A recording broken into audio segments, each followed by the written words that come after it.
आपण ऐकत आहात जगद्गुरु तत्वदर्शी संत रामपालजी महाराज यांच्याद्वारे लिखित पुस्तक ज्ञानगंगा.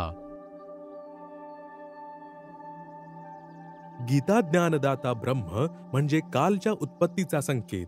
अध्याय 10 श्लोक 2 मध्ये म्हटले आहे की, अर्जुना, माझी उत्पत्ती म्हणजे जन्माला ना तर देवता जाणतात ना महर्षीजन जाणतात, कारण हे सर्व जण माझ्याद्वारे उत्पन्न झालेले आहेत. यावरून असे स्वसिद्ध आहे की ब्रह्म म्हणजे कालची उत्पत्ती तर झालेली आहे, परंतु देवता व ऋषी जाणत नाहीत.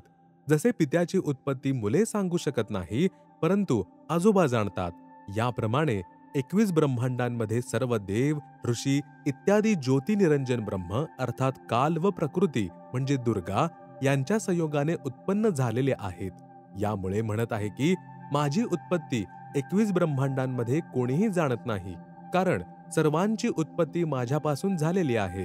केवळ पूर्ण ब्रह्म हेच काल म्हणजे ब्रह्मची उत्पत्ती सांगू शकतात, कारण ब्रह्म म्हणजे कालची उत्पत्ती परमक्षर ब्रह्म म्हणजे पूर्ण ब्रह्म पासून झालेली आहे. गीता अध्याय 3 श्लोक 14-15 मध्ये ब्रह्मच्या उत्पत्तीचे प्रत्यक्ष प्रमाण आहे. अध्याय 10 श्लोक 3 जो तत्वदर्शी अर्थात विद्वान व्यक्ती मला आणि कधीही न जन्म घेणाऱ्या सर्व लोकांचा महेश्वर यांना अर्थात अविनाशी परमात्मा यांना जाणतो, तो चारही वेदांना म्हणजे ऋग्वेद, सामवेद, यजुर्वेद तथा अथर्ववेद जाणतो. तो तत्वदर्शी संत आहे. त्यांच्याद्वारे सांगितलेल्या भक्ती मार्गाने साधना केल्याने सर्व पापे नष्ट होतील. गीताजी अध्याय 15 श्लोक 16, 17, 18 मध्ये वर्णन आहे की अविनाशी पूर्ण परमात्मा तर दुसराच आहे, जो तिन्ही लोकांमध्ये प्रवेश करून सर्वांचे पालन पोषण करतो.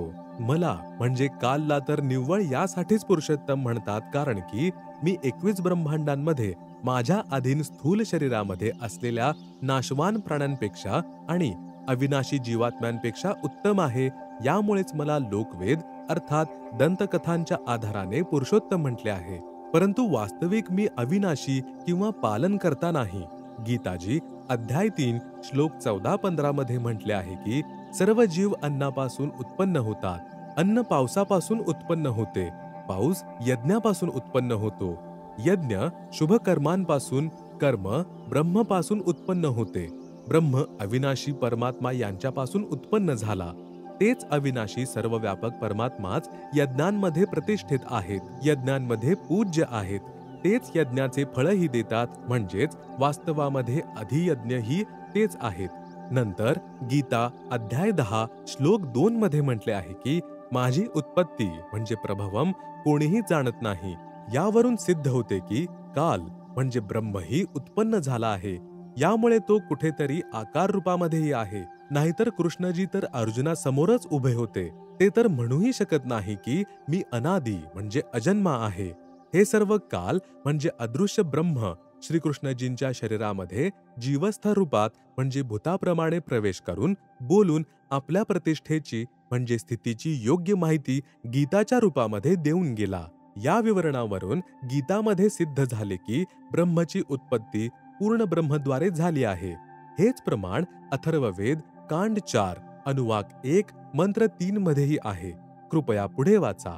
कांड 4 अनुवाक 1 मंत्र 3 प्रयोजज्ञे विद्वानस्य बंधुर्विश्वा देवानां जनिमा विवक्ती ब्रह्म ब्रह्मण उज्जभार मध्यान्नीचैरुचैः स्वधा अभिप्रतस्थौ प्रयः जज्ञे विद्वानस्य बंधुः विश्वा देवानां जनिमा विवक्ती ब्रह्मः ब्रह्मणः उज्जभार मध्यात् निश्चैः उच्चैः स्वधा अभिप्रतस्थौ.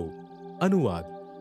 सर्वप्रथम देवानां देवता व ब्रह्मांडांची उत्पत्ती, जज्ञे उत्पत्तीच्या ज्ञानास, विद्वानस्य जिज्ञासू भक्ताचा, यह जो, बंधुः वास्तविक सोबती अर्थात पूर्ण परमात्माच आपल्या निजसेवकाला, जनिमा सर्वांचा उत्पत्ती करता आपल्याद्वारे सृजन केलेल्यांना, विभक्ती स्वतःच व्यवस्थित आणि विस्तारपूर्वक सांगतात की ब्रह्मणः पूर्ण परमात्मा यांनी मध्यात आपल्या माध्यमातून अर्थात शब्दशक्तीद्वारे ब्रह्म क्षरपुरुष अर्थात काल याला उज्जभार उत्पन्न करून विश्वा सर्व संसाराला अर्थात सर्व लोकांना उच्चैहि वरच्या सतलोक इत्यादी, निश्चयी खाली परब्रह्म व ब्रह्म यांच्या सर्व ब्रह्मांडांना स्वतः आपल्या धारण करणाऱ्या अभिही आकर्षण शक्तीने पतस्थौ दोन्हींना चांगल्या प्रकारे स्थित केले.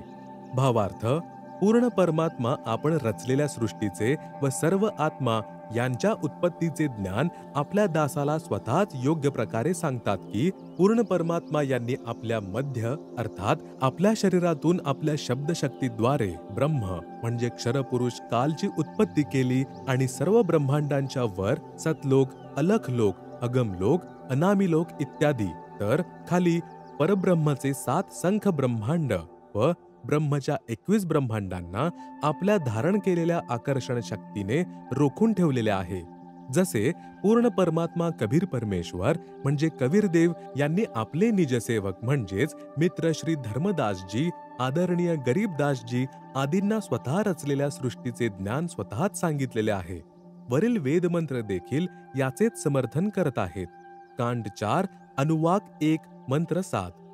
योथर्वाणं पितरं देवबंधुं बृहस्पतिं नमसावच गच्छात त्वं विश्वेशां जनिता यथा सह कबीरदेवो न दभायत स्वधावान. यह अथर्वाणं पितरं देवबंधुं बृहस्पतिं नमसा अव च गच्छात त्वं विश्वेशां जनिता यथा सह कबीरदेवः न दभायत स्वधावान. अनुवाद, यह जे अथर्वाणम अचल अर्थात अविनाशी, पितरम जगतपिता, देवबंधुम भक्तांचे वास्तविक सोबती अर्थात आत्मा यांचा आधार, बृहस्पतीम जगद्गुरु च आणि नमसा विनम्र पुजारी अर्थात विधिवत साधकास, अव सुरक्षेसह गच्छात सतलोकी गेलेल्यांना तेथे घेऊन जाणारे, विशेषाम सर्व ब्रह्मांडांची जनिता रचना करणारे, जगदंबा अर्थात मातेचे गुण असलेले, न दभायत काल सारखा धोका न देणारा, स्वधावान स्वभाव अर्थात गुण असणारे, यथा जसे आहेत तसे अर्थात त्याप्रमाणेच, सह ते, त्वम आपण, कबीरदेवः कबीरदेव कबीरदेव आहात अर्थात भिन्न भाषांमध्ये त्यांना कबीर परमेश्वर देखील म्हणतात. भावार्थ, या मंत्रामध्ये हे देखील स्पष्ट होते की ज्यांनी सर्व रचना केली आहे त्या परमेश्वर यांचे नाव कबीरदेव म्हणजेच कबीर परमेश्वर आहे.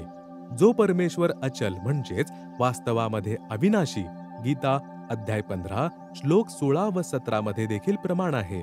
जगद्गुरु आत्माधार जे पूर्ण मुक्त होऊन सतलोकी गेले आहेत त्यांना सतलोक येथे घेऊन जाणारे, सर्व ब्रह्मांडांचे रचनाकार, काल ब्रह्मसारखा धोका न देणारे, जसे आहेत तसे स्वतः कबीरदेव अर्थात कबीर प्रभू आहेत.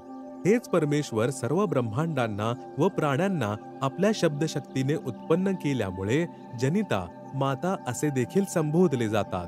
तसेच पितरम पिता व बंधू भाऊ व देव परमेश्वर देखील हेच आहेत. त्यामुळेच या कबीरदेव म्हणजे कबीर परमेश्वर यांची स्तुती केली जाते. त्वमेव माता च पिता त्वमेव, त्वमेव बंधुश्च सखा त्वमेव, त्वमेव विद्या द्रविणं त्वमेव, त्वमेव सर्वं मम देव देव.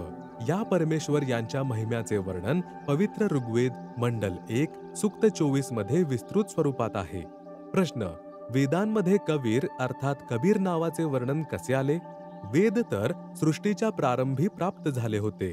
कबीरदेव म्हणजे कबीर परमेश्वर तर सन 1398 मध्ये प्रकट झाले आहेत.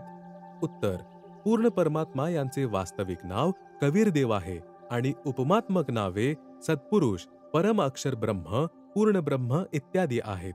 जसे देशाच्या प्रधानमंत्री यांचे देहाचे नाव काही वेगळे असते आणि प्रधानमंत्री, प्राईम मिनिस्टर इत्यादी पदाची नावे आहेत, हेच पूर्ण परमात्मा कबीरदेव नामांतरण करून 4ही युगांमध्ये आलेले आहेत आणि सृष्टी व वेदांच्या रचनेपूर्वी देखील अनामी म्हणजे अनामय लोकात मानव सदृश शरीरामध्ये कबीरदेव नावाने विद्यमान होते.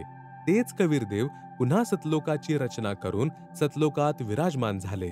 त्यानंतर परब्रह्म आणि ब्रह्मच्या सर्व लोकांची आणि वेदांची त्यांनी रचना केली. त्यामुळे वेदांमध्ये कबीरदेव यांचे वर्णन आहे.